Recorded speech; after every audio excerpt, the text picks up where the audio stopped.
الو، ازيك؟ عامله ايه؟ اخبارك؟ وحشتيني والله. يخرب بيتك، وحشاني خالص.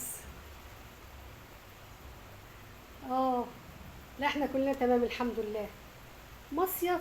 الله يحرقك، صيفتي؟ كده صيفتي وسبتيني؟ الله يحرقك، يخرب بيتك يخرب بيتك.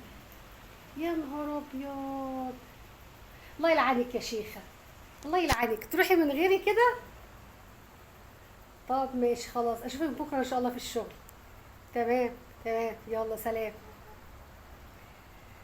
احبابي، ايه رايكم؟ شفتوا المكالمه دي؟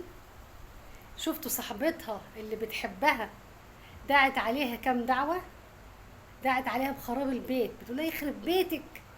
ودعت عليها الله يحرقك. ودعوة تانية الله يلعنك. انتوا عارفين يا جماعة اللعن ده ايه؟ اللعن ده طرد من رحمة ربنا سبحانه وتعالى. اللعن ده للكفار. احنا عايزين نحافظ على لساننا شوية.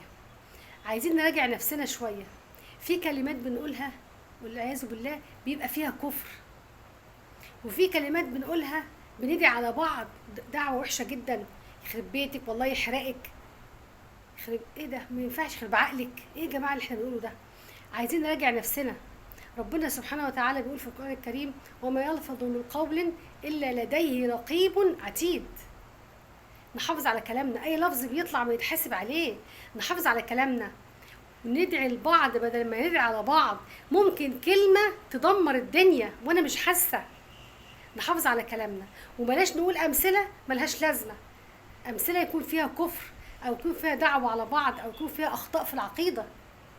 خدوا بالكم من لسانكم يا جماعه، عشان ممكن تحرقي صاحبتك وتسببي لها اللعن وتخربي بيتها وانت بتحبيها ومش حاسه، وانت قصدك اصلا فكاهه وبتهزري معاها.